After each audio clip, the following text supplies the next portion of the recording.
Saudara dan saudariku yang terkasih, Salam, selamat berjumpa dengan Renungan Harian Iona, Inspiration of New Apostolic. Damai sejahtera Tuhan Yesus Kristus menyertai kita.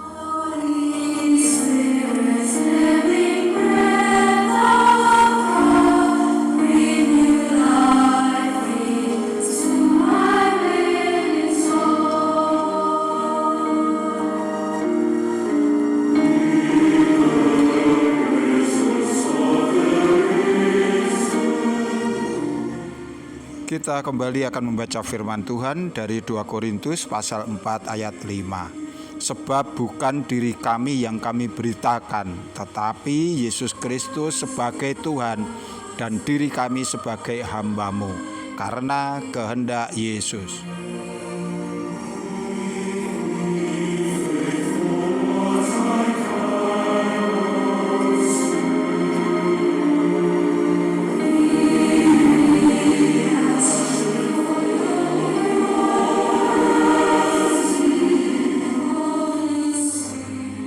Saudara dan saudariku yang kekasih, kita telah mempelajari tentang ciri-ciri jawatan rasul menurut Rasul Paulus.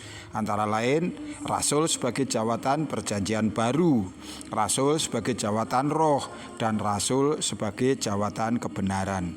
Kini kita akan membahas ciri-ciri jawatan rasul berikutnya, yaitu rasul sebagai jawatan pendamaian. Pada awalnya Allah menciptakan segala sesuatu itu baik adanya. Selama 6 hari penciptaan, sang penulis kitab Kejadian mengungkapkan kesan Tuhan dalam ciptaan dengan kata-kata, Allah melihat bahwa semuanya itu baik. Keadaan yang serba baik dan hubungan yang manis, harmonis antara Allah dan ciptaan kian nyata ketika kemudian Allah menciptakan manusia dan kemudian menempatkannya pada sebuah taman, disebutnya Taman Eden. Di sana manusia mengalami kedekatan dengan Allah. Manusia dapat berinteraksi dengan Sang Pencipta dengan begitu baik dan tanpa gangguan. Begitulah manusia sebagai mahkota dari segala ciptaan telah mendapatkan kasih Allah secara sempurna. Namun kejadian berikutnya sungguh tak terduga. Si jahat datang dan dengan tipu muslihat berhasil memperdaya manusia dan menjebaknya untuk melawan Allah, sehingga manusia jatuh ke dalam dosa. Ini adalah awal dari bencana yang harus dipikul akibatnya oleh manusia secara turun-temurun. Kodrat manusia yang diciptakan dalam keadaan baik kini telah berubah menjadi cemar dan rusak. Manusia telah jatuh di dalam dosa. Sebagai konsekuensi atas kesalahan yang fatal ini, maka manusia kehilangan kemuliaannya dan kemudian terusir jauh dari Allah. Kejadian 3 pasal 23 sampai dengan 24 mencatat bagaimana Allah kemudian mengusir manusia. Demikian. Lalu Tuhan Allah mengusir dia dari Taman Eden supaya ia mengusahakan tanah dari mana ia diambil. Ia menghalau manusia itu. Maka sejak saat itu hidup manusia telah menjadi jauh dari kasih Allah. Semua manusia tanpa kecuali telah menjadi pendosa. Mereka tidak lagi memiliki masa depan. Hidup mereka hanya mengarah kepada kebinasaan. Setiap hari manusia diancam oleh penderitaan, kesengsaraan, dan kematian. Keadaan ini tidak akan pernah pulih jika itu hanya mengandalkan usaha manusia saja. Karena manusia telah menjadi makhluk tidak berdaya dan mati. Hanya karena kasih Allah saja, kemudian manusia memperoleh jalan masuk untuk kembali ke dalam persekutuan dengan Allah, yaitu melalui korban Tuhan Yesus. Rasul Paulus menjelaskan konsep ini dalam beberapa nasihat, khususnya yang termuat di dalam surat Roma pasal 5 ayat 17 dan 18.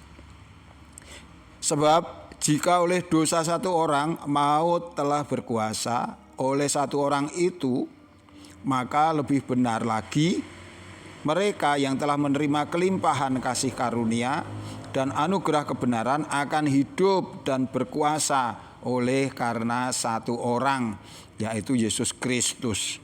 Jadi sama seperti ketidaktaatan satu orang, semua orang telah menjadi manusia berdosa, demikian pula oleh ketaatan satu orang, semua orang menjadi orang benar. Saudaraku yang kekasih, melalui kurban Yesus, kini manusia memiliki jalan masuk untuk kembali kepada persekutuan dengan Allah. Kurban Kristus telah menjadi jalan pendamaian antara manusia dengan Allah. Dan ketika Yesus kemudian mati dan bangkit serta naik ke surga, maka pelayanan sebagai jawatan pendamaian ini dikuasakan kepada para rasul. Hal ini secara jelas telah ditulis oleh Rasul Paulus dalam 2 Korintus pasal 5 ayat 18 sampai dengan 19. Demikian. Dan semuanya ini dari Allah yang dengan perantaraan Kristus telah mendamaikan kita dengan dirinya, dan yang telah mempercayakan pelayanan pendamaian itu kepada kami.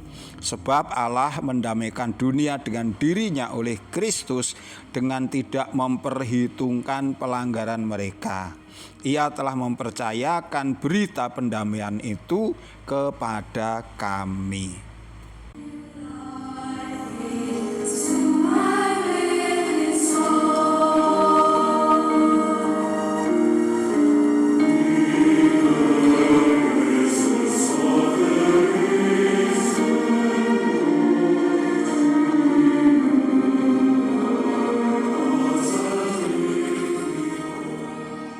Saudara dan saudariku yang dikasihi Tuhan, jawatan rasul yang adalah pelayanan pendamaian menasehatkan pertobatan dan memimpin manusia kepada tindakan kelepasan Allah yang dirampungkan di dalam Yesus Kristus. Rasul memberitakan kematian dan kebangkitan Kristus dan memampukan orang-orang percaya untuk ambil bagian dalam kepenuhan jasa Kristus melalui pengampunan dosa-dosa dan perayaan perjamuan kudus. Pendamaian berarti pemulihan hubungan yang tidak terganggu antara manusia dengan Allah dan antara umat manusia itu sendiri. Pendamaian yang sempurna akan dicapai apabila kemuliaan keanakan di dalam Allah ternyata dan anak-anak Allah menjadi serupa dengan Tuhan.